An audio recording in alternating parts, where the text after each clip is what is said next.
Hello, thank you for joining with me. We are in A Course in Miracles. This is the combined volume. We are reading out of the Foundation for Inner Peace edition. This is the third edition by the Foundation for Inner Peace.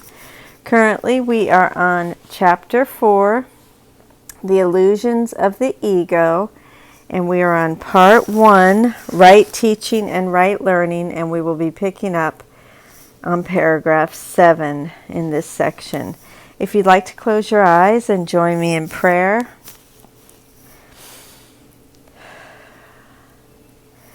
Dear Father, please enable me to set aside everything I think I know about the Course in Miracles, about you, about my brother, about myself, and about this world. Dear God, please allow me an open mind for a new experience, and so it is. Okay, so here we go. We're in Chapter 4.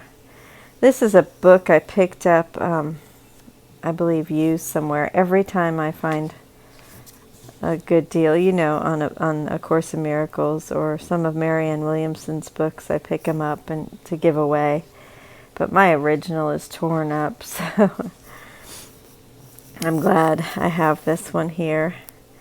So, The Illusions of the Ego, Right Teaching and Right Learning, and we're going to pick up on paragraph 7.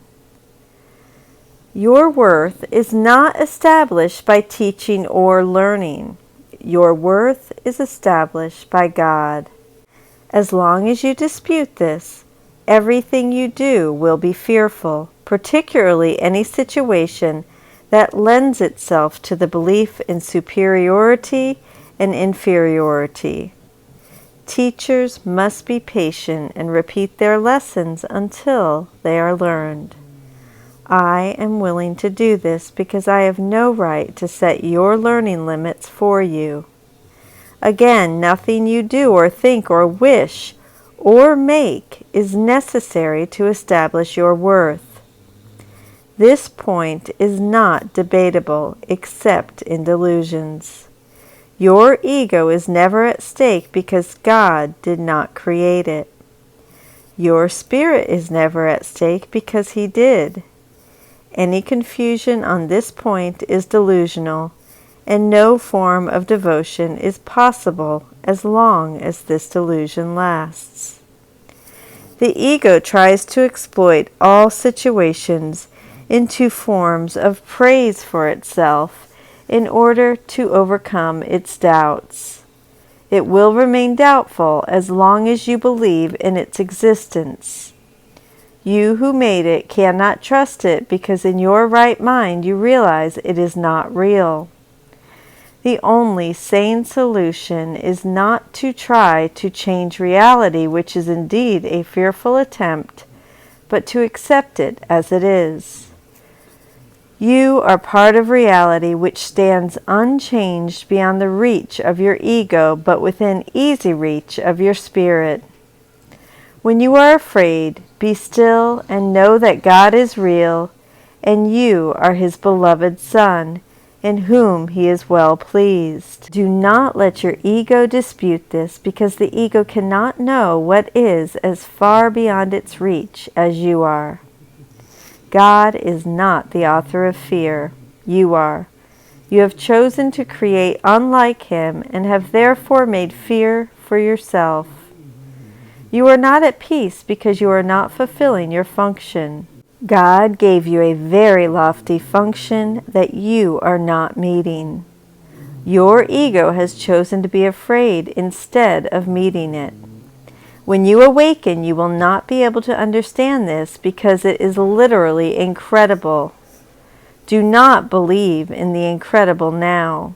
Any attempt to increase its believableness is merely to postpone the inevitable.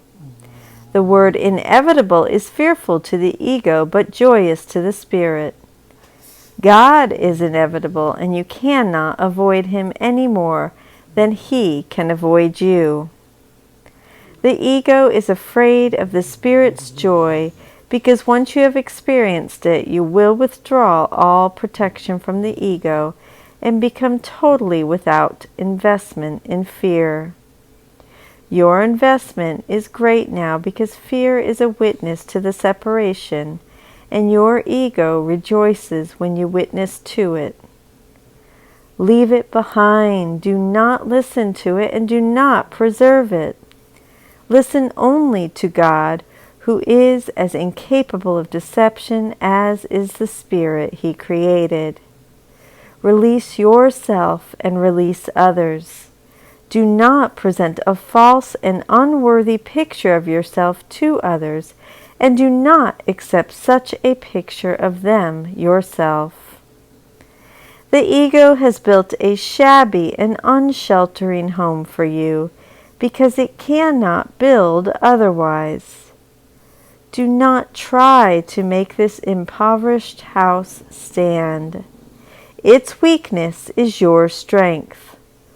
Only God could make a home that is worthy of His creations, who have chosen to leave it empty by their own dispossession. Yet His home will stand forever and is ready for you when you choose to enter it. Of this you can be wholly certain. God is as incapable of creating the perishable as the ego is of making the eternal. Of your ego you can do nothing to save yourself or others, but of your spirit you can do everything for the salvation of both. Humility is a lesson for the ego, not for the spirit. Spirit is beyond humility because it recognizes its radiance and gladly sheds its light everywhere. The meek shall inherit the earth because their egos are humble, and this gives them truer perception. The kingdom of heaven is the Spirit's right, whose beauty and dignity are far beyond doubt, beyond perception, and stand forever as the mark of the love of God for His creations, who are wholly worthy of Him and only of Him. Nothing else is sufficiently worthy to be a gift for a creation of God Himself. I will substitute for your ego if you wish, but never for your spirit. A father can safely leave a child with an elder brother who has shown himself responsible, but this involves no confusion about the child's origin.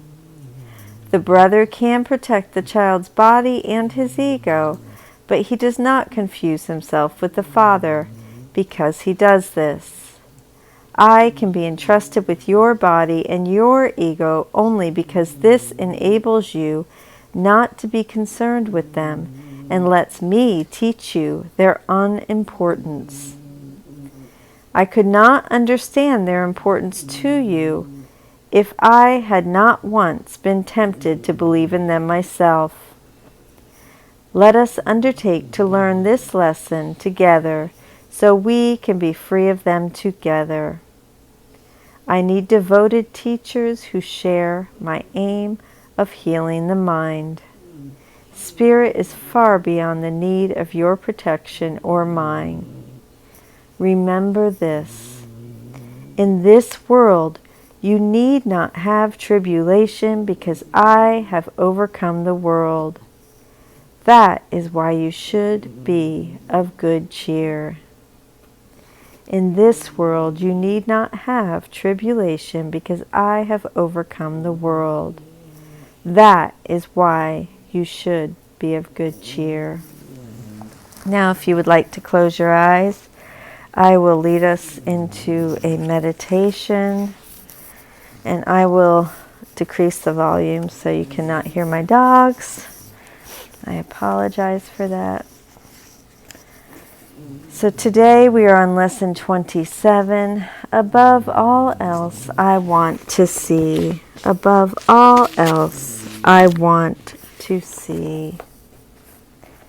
Above all else, I want to see. Now let's go ahead and close your eyes if you haven't already. Have your back supported, head and neck free. And let's move into a silent meditation. Please feel free to do the 2x, 3x, and 4x breaths and come to your senses on your own if you desire. Let all your interfering thoughts be laid aside as one, for they are all equally meaningless.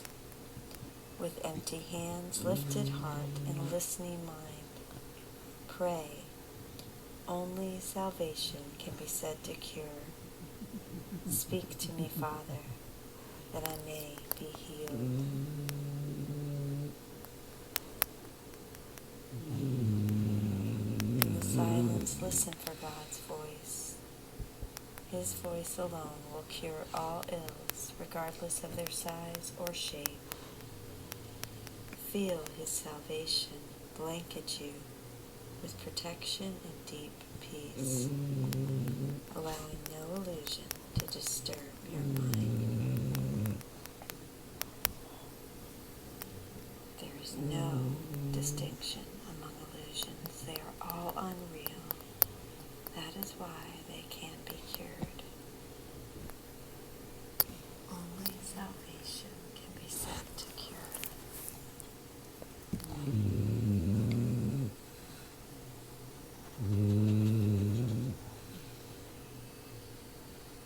Speak to me, Father, that I may be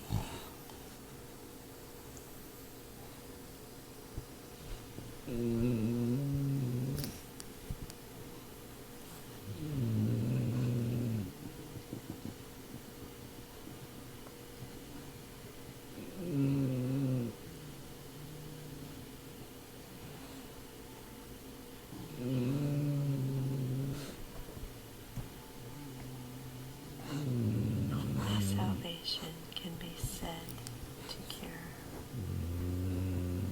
Speak to me, Father.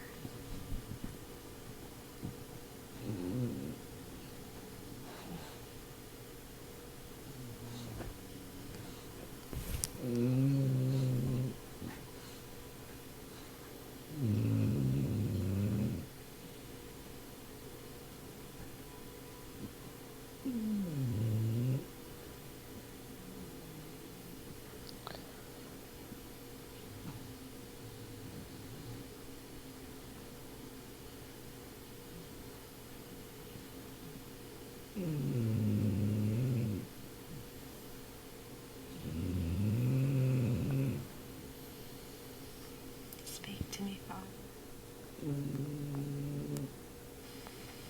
Thank you.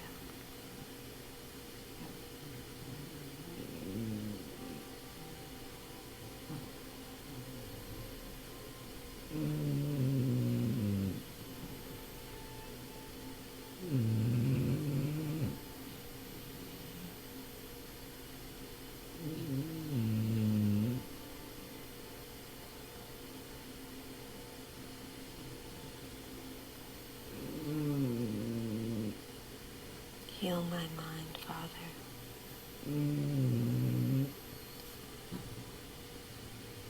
The body needs no healing, but the mind that thinks it is a body is sick indeed. Only salvation can be said to cure.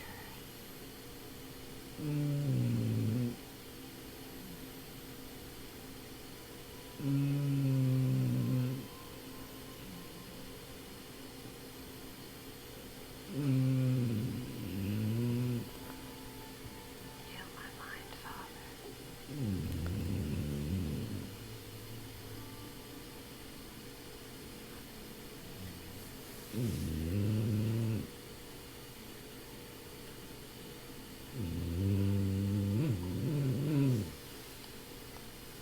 Listen in joyous silence and hear God's answer.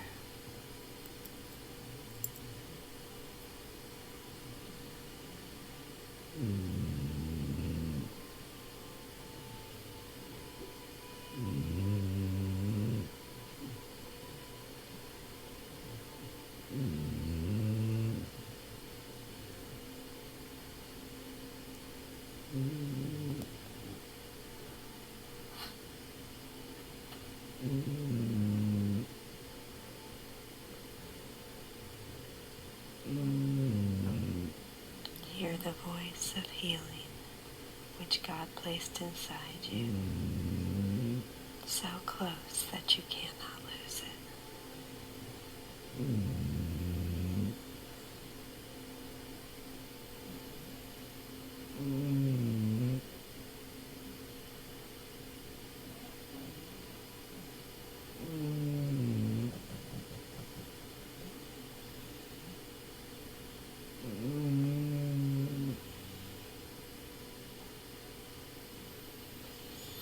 Thank you, God. Thank you for joining with me. Lesson 27, above all else, I want to see. Please hold on to the light of gratitude and carry it into the world today. I love you. Thank you so much for joining with me. See you tomorrow.